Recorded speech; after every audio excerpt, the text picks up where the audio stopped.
Cheryl Hale from Seattle worked for a retail corporation for 16 years, and she recently got fired after she got injured on the job. After she got injured, it's just standard operating procedure to give the employee a drug test. Now, they did a quick swab test to see whether her saliva revealed anything about her drug use, and she tested positive for marijuana. As a result, she got fired. Now, understandably, she's devastated, but what's interesting is her excuse, I don't know if excuse is harsh, but what she says is that she never smoked marijuana. Her husband smokes marijuana. They live in a 27-foot-long motorhome, and because of the secondhand smoke, she has tested positive for marijuana.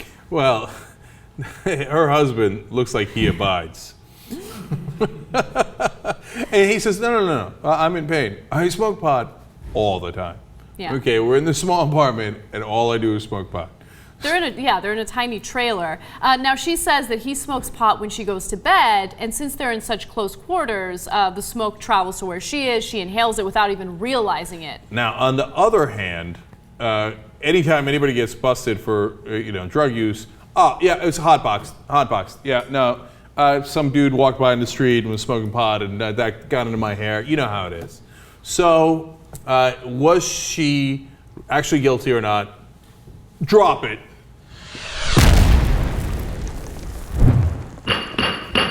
Court is in session. Anna, can you be hotboxed into passing these or not passing these tests? Is she right or wrong? Go. You can, and I do have evidence that indicates that you can. A reporter by the name of Matt Markovich for KATU.com did this experiment where he was in this confined space, and some people around him were smoking pot, and then he did the drug test, and he tested positive. So of course it could happen. There's no question about it. Is she lying? Is she not lying? She could be lying, but I honestly don't care, because smoking marijuana on your free time doesn't have an impact on your job, obviously, because she worked for that company for 16 years. She had absolutely no problem. She rarely ever took sick days. Come on, she was a good employee. Let her go. But she got hurt at work, and I wonder, like, if she was high, could it have affected her getting hurt? In which case, then I would side with the company. I'm keeping it real. Unfortunately, those details haven't been disclosed, so I don't know. But so far, based on the information we have, I'm leaning toward her argument. In the picture, she had those watery eyes. Because she was crying. Yeah, no, that's for smoking pot, right? Yeah, she was hitting the bong right before they took that picture. That's what it is. I told you. All right, Justice is over there, Jackson and Godoy. It's off the hook, easily. Really? That's it? Even before we were sure that you can, get tested and for a hot boxing situation. Okay, she smoked. Big deal. I mean, again, we don't know the details of what happened to her at work. But that's the thing, though. Like, if she's driving a truck and she's, or she's operating heavy machinery, and then she's, high, and I think that I dropped it on myself, then no, I got to vote no. Yeah, I mean, I'm looking at her. I'm sorry. Fine, I'll go with it. I'll go with it. I'm looking at her, and they live in a trailer park and everything. She's probably working in some office building, and she's tripped down the stairs and twisted her ankle. I bet it's something simple. All right, Jesus, guilty or not guilty? It has to be not guilty.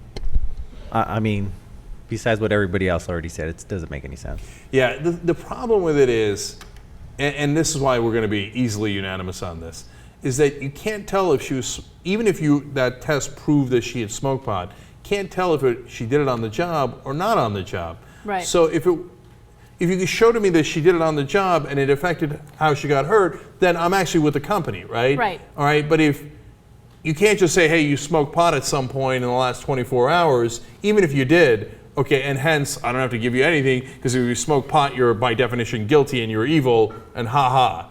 We did a poll on this, didn't we? All right, so you see that on Facebook, we did a poll on this. We asked you guys, do you believe her or not? And the result is 63% or 63% believe her, 58% do not believe her. That doesn't make sense, so it must be 63 votes. Oh, 63 votes, sorry. And 58 votes. Man, they were harsher than we were. Damn. Okay, she barely eked it out of the TYT Nation Supreme Court. You're lucky that the TYT Supreme Court is above the TYT Nation Court, and you're free to go. Okay. But don't mess with TYT Nation, man. They will bring the hammer down.